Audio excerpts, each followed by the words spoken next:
ओम शांति। 20 दिसंबर 2023 बाबा की महावाक्य। मीठे बच्चे, अपनी रॉयल चलन से सेवा करनी है। श्रीमत पर बुद्धि को रिफाइन बनाना है। माताओं का रिगार्ड रखना है। प्रश्न, कौन सा कर्तव्य एक बाप का है, किसी मनुष्य का नहीं? उत्तर, सारे विश्व में पीस स्थापन करना यह कर्तव्य बाप का है। मनुष्य भल कितनी भी कॉन्फ्रेंस आदि करते रहें, पीस हो नहीं सकती। शांति का सागर बाप जब बच्चों से पवित्रता की प्रतिज्ञा कराते हैं, तब पीस स्थापन होती है। पवित्र दुनिया में ही शांति है। तुम बच्चे, यह बात सबको बड़ी युक्ति से और भवके से समझाओ, तब बाप का नाम बाला हो। गीत, मैं एक नन्हा सा बच्चा हूँ। ओम शांति। यह गीत तो भक्ति मार्ग का गाया हुआ है, क्योंकि एक तरफ भक्ति का प्रभाव है, दूसरी तरफ अब ज्ञान का प्रभाव है। भक्ति और ज्ञान में रात दिन का फर्क है। कौन सा फर्क है? यह तो बहुत सहज है। भक्ति है रात और ज्ञान है दिन। भक्ति में है दुख। जब भक्त दुखी होते हैं तो भगवान को पुकारते हैं, फिर भगवान को आना पड़ता है दुखियों का दुख दूर करने। फिर बाप से पूछा जाता है, ड्रामा में क्या कोई भूल है? बाप कहते हैं, हाँ बड़ी भूल है, जो तुम मुझे भूल जाते हो। कौन भुलाते हैं? माया, रावण। बाप बैठ समझाते हैं, बच्चे यह खेल बना हुआ है। स्वर्ग और नर्क होता तो भारत में ही है। भारत में ही कोई मरता है तो कहते हैं वैकुंठ वासी हुआ। यह तो जानते नहीं कि स्वर्ग अथवा वैकुंठ कब होता है। जब स्वर्ग होता है तो मनुष्य पुनर्जन्म जरूर स्वर्ग में ही लेंगे। अभी तो है ही नर्क, तो पुनर्जन्म भी जरूर नर्क में ही लेंगे, जब तक स्वर्ग की स्थापना हो। मनुष्य यह बातें नहीं जानते हैं। एक है ईश्वरीय अथवा राम संप्रदाय, दूसरा है रावण संप्रदाय। सत्युग त्रेता में है राम संप्रदाय, उनको कोई दुख नहीं है। अशोक वाटिका में रहते हैं। फिर आधा कल्प बाद रावण राज्य शुरू होता है। अब बाप फिर से आदि सनातन देवी देवता धर्म स्थापन करते हैं। वह है सबसे सर्वोत्तम धर्म। धर्म तो सब है ना। धर्मों की कॉन्फ्रेंस होती है। भारत में अनेक धर्म वाले आते हैं, कॉन्फ्रेंस करते हैं। अब जो भारतवासी धर्म को मानने वाले ही नहीं, वह कॉन्फ्रेंस क्या करेंगे? वास्तव में भारत का प्राचीन धर्म तो है ही आदि सनातन देवी देवता धर्म। हिंदू धर्म तो है नहीं। सबसे ऊंच है देवी देवता धर्म। अब कायदा कहता है, सबसे ऊंच ते ऊंच धर्म वाले को गद्दी पर बिठाना चाहिए। सबसे आगे किसको बिठाएं? इस पर भी कभी उन्हों का झगड़ा लग पड़ता है। जैसे एक बार कुंभ के मेले में झगड़ा हो गया था। वह कहे पहले हमारी सवारी चले, वह कहे पहले हमारी, लड़ पड़े थे। तो अब इस कॉन्फ्रेंस में बच्चों को यह समझाना है कि ऊंच से ऊंच कौन सा धर्म है। वह तो जानते नहीं। बाप कहते हैं आदि सनातन है ही देवी देवता धर्म, जो अब प्रायलोप हो गया है और अपने को हिंदू कहलाने लग पड़े हैं। अब चीन में रहने वाले अपना धर्म चीन तो नहीं कहेंगे। वो लोग तो जिसको नामी ग्रामी देखते हैं, उनको मुख्य करके बिठा देते हैं। कायदे अनुसार कॉन्फ्रेंस में बहुत तो आ नहीं सकते। सिर्फ रिलीजन के हेड्स को ही निमंत्रण दिया जाता है। बहुतों से फिर बहुत बोलचाल हो जाता है। अब उन्हों को राय देने वाला तो कोई है नहीं। तुम हो ऊंच ते ऊंच देवी देवता धर्म वाले। अब देवता धर्म की स्थापना कर रहे हो। तुम ही बता सकते हो भारत का जो मुख्य धर्म है, जो सब धर्मों का माई बाप है, उनके हेड को इस कॉन्फ्रेंस में मुख्य बनाना चाहिए। गद्दी नशीन उनको करना चाहिए, बाकी तो सब हैं उनके नीचे। तो मुख्य बच्चे जो हैं उनकी बुद्धि चलनी चाहिए।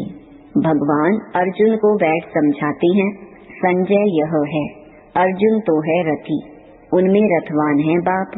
वह समझते हैं रूप बदलकर श्री कृष्ण के तन में आकर ज्ञान दिया है, परंतु ऐसे तो है नहीं।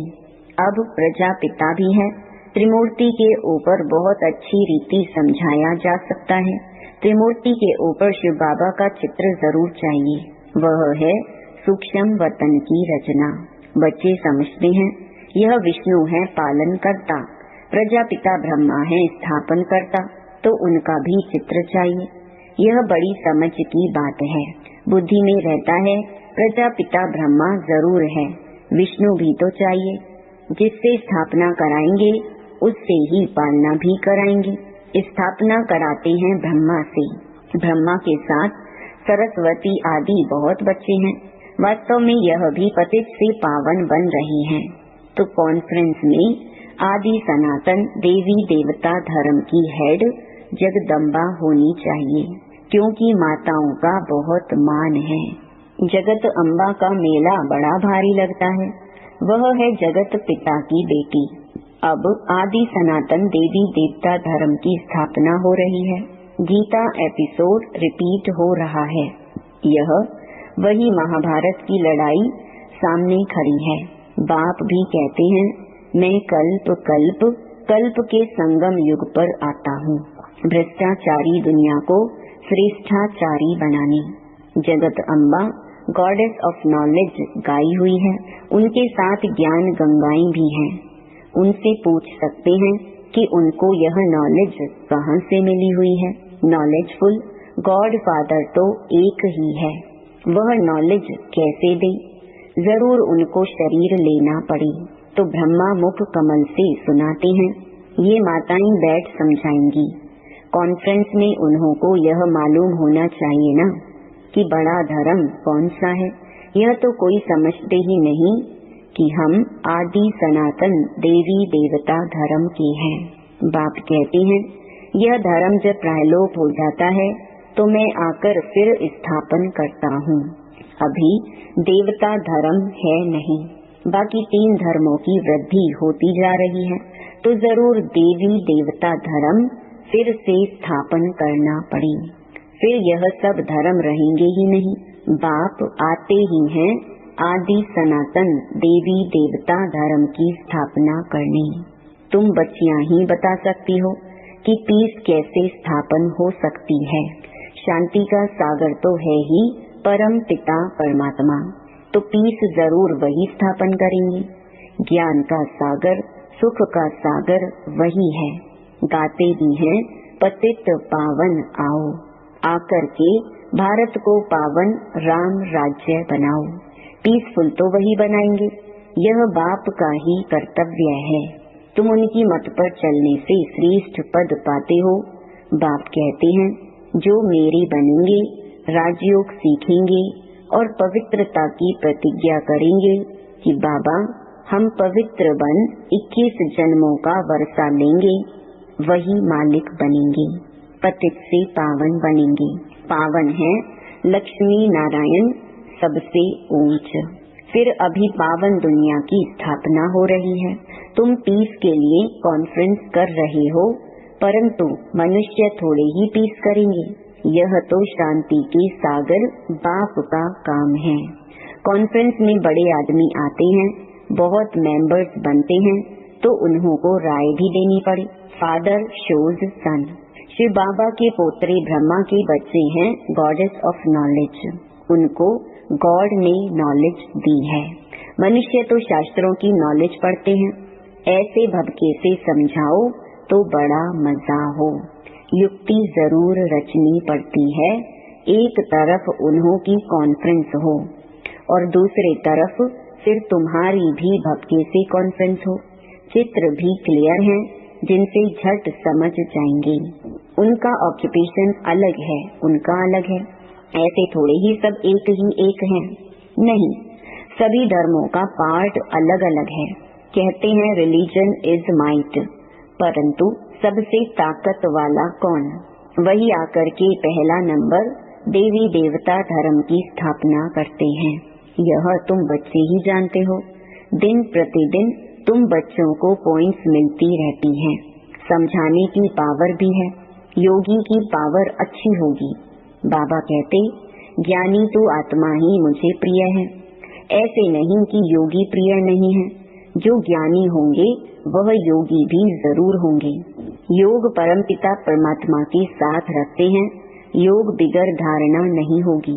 जिनका योग नहीं है तो धारणा भी नहीं है, क्योंकि देह अभिमान बहुत है। बाप तो समझाते हैं आसुरी बुद्धि को दैवी बुद्धि बनाना है। पत्थर बुद्धि को पारस बुद्धि बनाने वाला बाप ईश्वर है। रावण आकर के पत्थर बुद्धि बनाते हैं। उन्हों का नाम ही है आसुरी संप्रदाय। देवताओं के आगे कहते हैं हमारे में कोई गुण नहीं, हम कामी कपटी हैं। तुम माताएं अच्छी रीति समझा सकती हो। मुरली चलाने का इतना हौसला चाहिए। बड़ी बड़ी सभाओं में ऐसी ऐसी बातें करनी पड़ी। मम्मा है गॉडेस ऑफ नॉलेज। ब्रह्मा को कभी गॉड ऑफ नॉलेज नहीं कहा जाता है। सरस्वती का नाम गाया हुआ है। जिसका जो नाम है वही रखते हैं। माताओं का नाम बाला करना है। कई गोपों को बहुत देह अभिमान है। समझते हैं हम Brahma Kumar God of knowledge नहीं है क्या?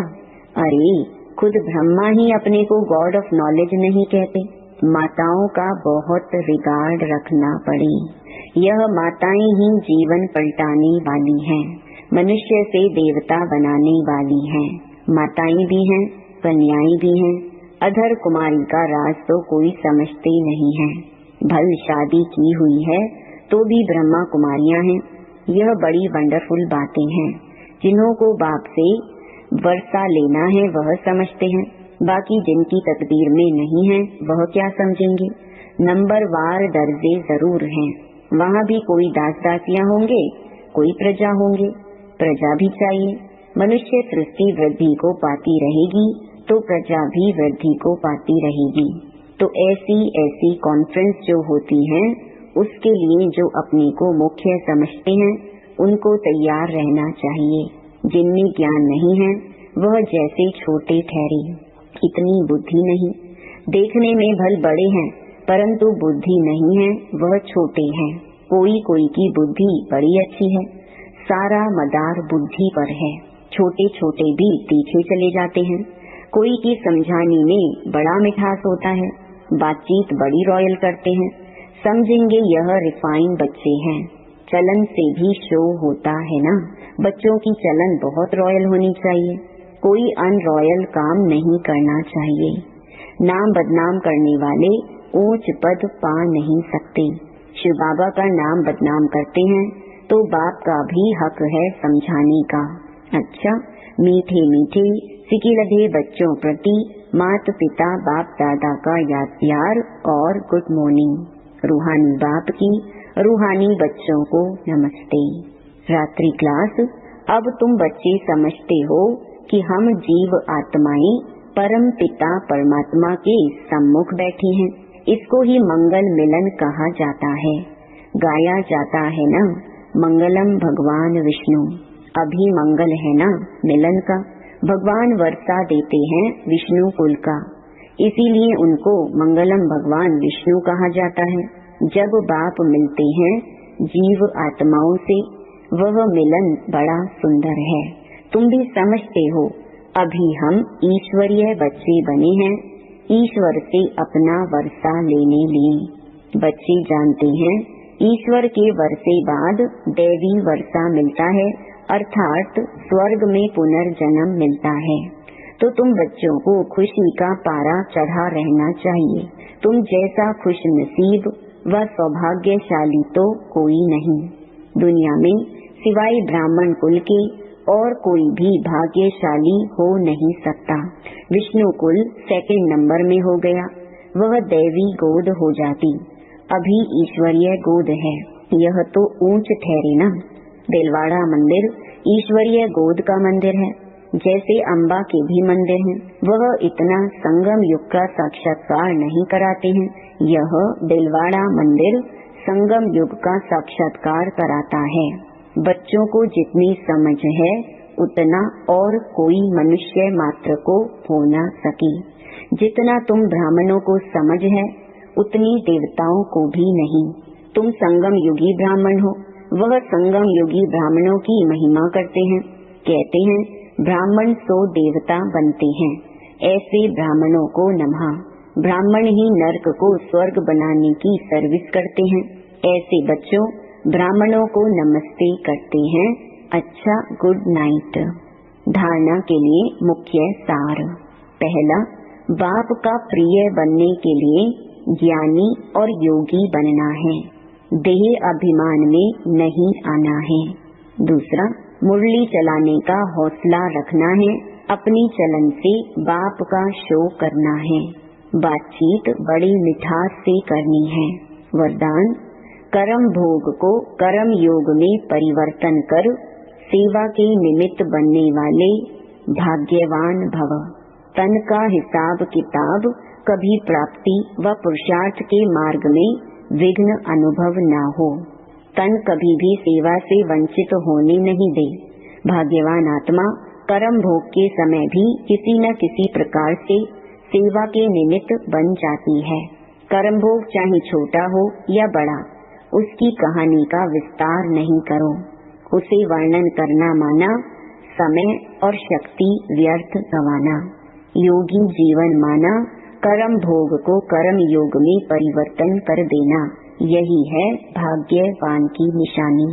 स्लोगन, दृष्टि में रहम और शुभ भावना हो तो अभिमान व अपमान की दृष्टि समाप्त हो जाएगी। ओम शांति।